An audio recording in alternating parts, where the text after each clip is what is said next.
If there's one chicken dish I could make for the entirety of my life, this would probably be it. Chicken curry is such a warm and filling dish that everyone needs to know how to make. So, without further ado, here is how I make my chicken curry. The very first stage in building the curry is preparing our vegetables.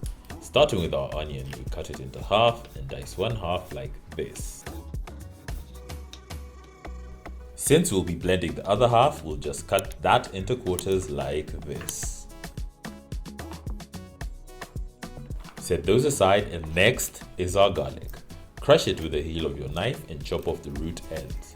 Throw it in with your quartered onions. We'll also prepare our tomatoes by quartering them. Use 2 large ripe tomatoes for some of the best flavor profiles. Now, our final prep is coriander.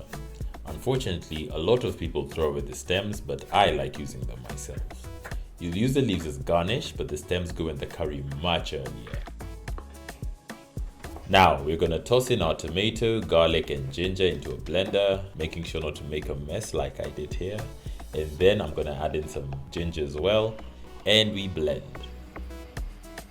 Once that's blended, it's on to the spices. We're going to add some turmeric, paprika and chili powder first, and then make another spice mix of black pepper, garam masala and coriander powder. With that, let's get cooking. To make the curry, get your oil hot before adding in your chopped onions and 2 bay leaves to cook on medium-high heat. Once they have some color like this, but aren't browned all the way through, we add in our first spice blend of turmeric, paprika and red chili. You could definitely add in more red chili depending on your heat tolerance, but honestly I have kids eating this, so I can't add too much. The color will change into this gorgeous deep red color, but don't wait for too long before adding in the ginger, garlic and tomato blend.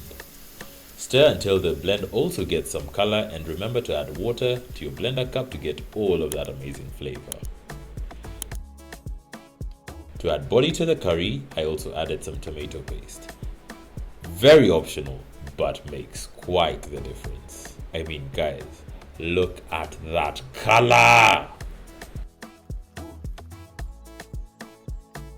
Once the sauce has reduced and thickened, it is now time for our coriander stems.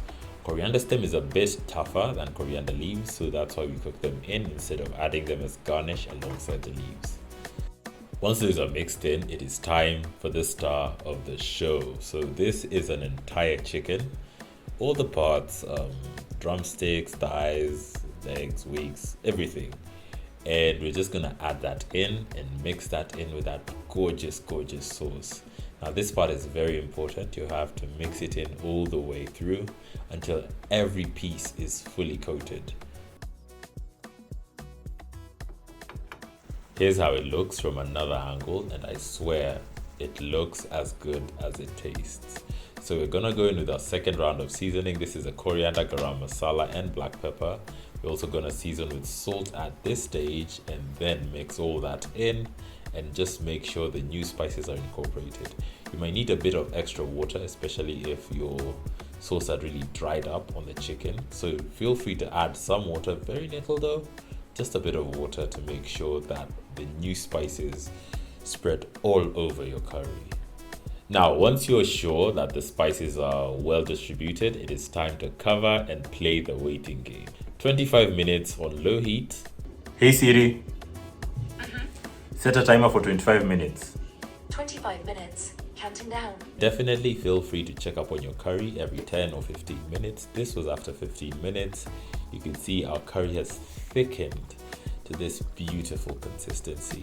So I'm giving it a bit more time just to make sure the meat is cooked all the way through. And then after that, it will be ready to serve.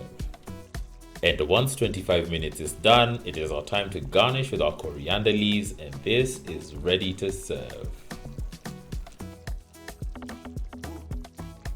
This goes really well with that veg rice recipe I shared a while back, but it's also so good with chapati, naan or ugali. Give it a try today and tag me on Instagram if you do. Like and subscribe and let me know what other chicken recipes we can try. Bon appetit!